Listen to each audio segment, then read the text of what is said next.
berikutnya, hamil 32 minggu, datang dengan keluhan sering lemas dan pusing. Keluhan semakin dirasakan terutama saat tidur posisi terlentang yang lama. Berarti ini yang tadi ya, yang sudah kita bahas di awal tadi. Apa namanya tadi? Hipotensi transien, ya, atau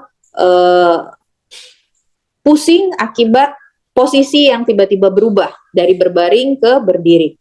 Nah, apa mekanisme penyebabnya? Bahwa ketika ibu tuh berbaring, terlentang, si uterus yang membesar itu dia akan menekan pembuluh darah besar ya, di bawah uterus tuh ada aorta, ada vena cava inferior, vena cava posterior. Nah itu kalau tertekan maka otomatis aliran darah ke jantung, ke otak itu jadi nggak lancar. Terutama yang tertekan itu adalah vena cava inferiornya ya. Oke, lanjut kita ke soal berikutnya. Hamil 5 bulan,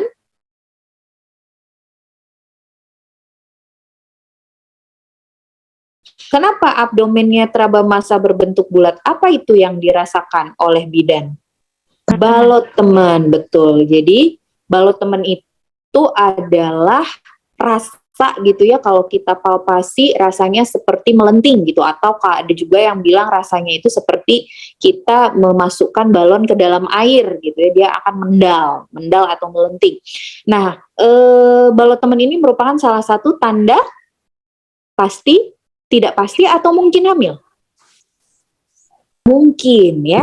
Jadi Braxton Hicks, balot teman, Piszczek, Hegar, ini semuanya adalah tanda mungkin. Kenapa tanda mungkin? Karena bukan kata ibu, tapi hasil pemeriksaannya bidan. Hasil pemeriksaan bidan, tetapi ada kondisi lain yang mungkin juga menemukan hasil yang sama. Contoh, misalnya balot teman, kita meraba ada bagian melenting atau meraba seperti adanya massa di uterus, itu kan bisa aja mioma uteri gitu kan ya, bisa juga kista ovarium misalnya. Nah terus tanda Chadwick misalnya, serviksnya berwarna keunguan, itu kan bisa juga menjadi tanda misalnya ada metaplasia atau ada keganasan di serviks. Jadi tidak pasti itu hamil, itu kita sebut tanda mungkin. Kalau tanda mungkin itu adalah ketika kita sudah, tanda pasti itu adalah ketika kita sudah bisa melihat, mendengar, atau meraba adanya janin di dalam uterus. Jadi sudah fix kelihatan, fix kedengeran denyut jantungnya, fix keraba adanya bagian-bagian janin. Disitulah baru kita bilang itu tanda pasti. Kalau tanda tidak pasti yang mana? Keluhan itu ya, hanya berupa keluhan ibu atau hanya berupa laporan ibu, bukan hasil pemeriksaan kita. Jadi subjektif ya. Misalnya ibunya bilang saya terlambat haid, saya merasakan perut saya membesar, saya merasakan payudara membesar. Selama itu kata ibu, maka kita sebut dia sebagai tanda tidak pasti, gitu ya. Oke, kembali ke soal. Berarti sekarang ini jawabannya betul, balot teman ya. Kalau Braxton Hicks tadi sudah kita bahas His palsu. Kalau quickening apa?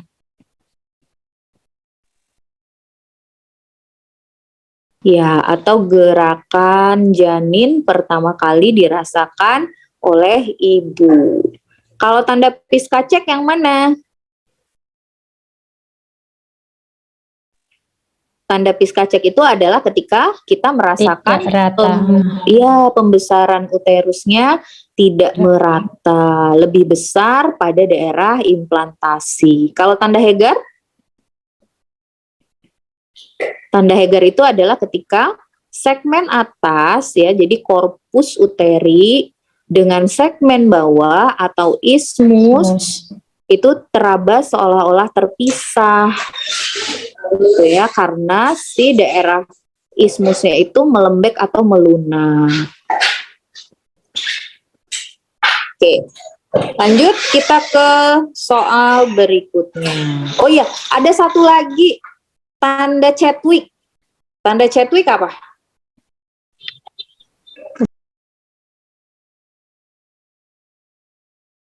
Ya, kebiruan. berwarna ungu kebiruan. Ini juga termasuk tanda mungkin ya. Kemudian kita lanjut ke soal berikutnya. Di sini dia datang untuk memeriksakan kehamilannya. TFU-nya 3 jari di atas pusat, fundusnya teraba bulat, keras melenting. Berapa usia kehamilannya? Nah, untuk menentukan usia kehamilan itu kan kita bisa menggunakan beberapa cara ya. Bisa dengan menggunakan HPHT, bisa dengan menggunakan hasil palpasi TFU, bisa juga dengan menggunakan hasil pemeriksaan USG, bisa juga dengan menggunakan hasil dari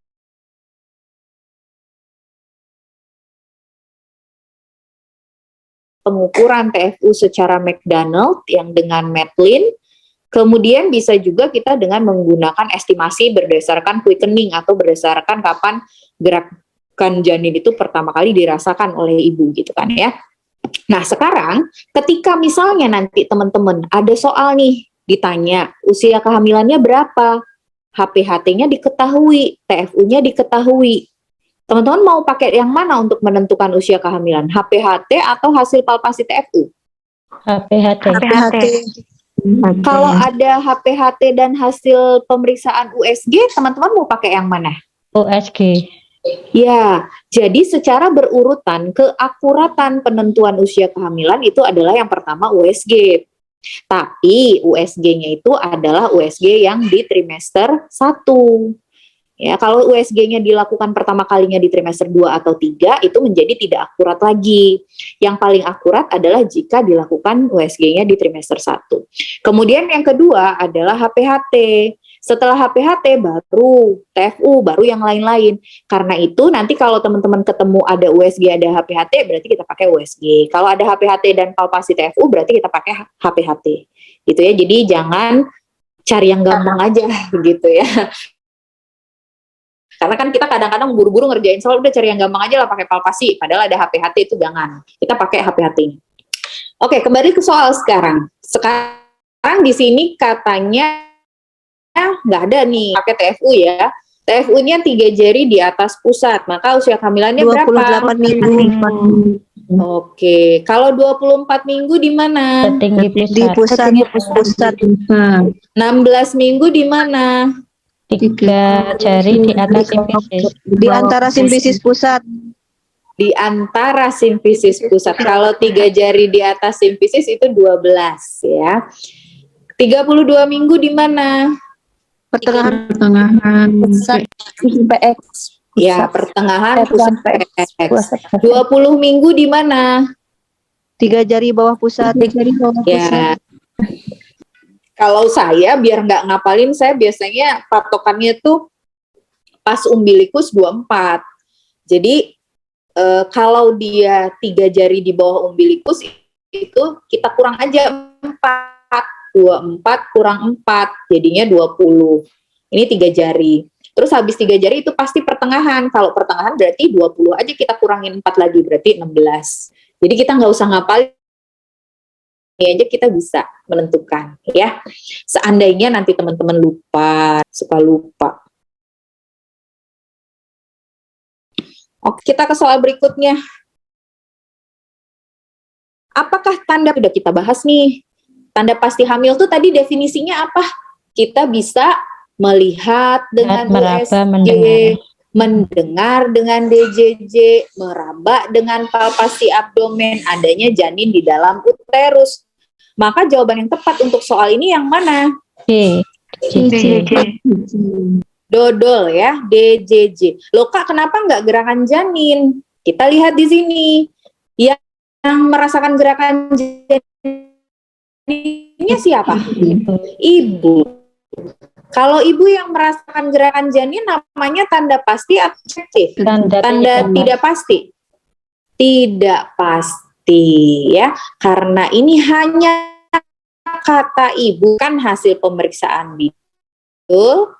TFU setinggi mungkin karena bisa aja miom ya kan, ada TFU-nya naik atau kista ovarium. Terasa gerakan janin oleh ibu? Tidak pasti. Pasti karena kata ibu ya kan. Perut membesar? Mungkin. Tidak pasti. Kalau ibu yang bilang perutnya membesar berarti tanda tidak pasti. Tidak pasti. Ya.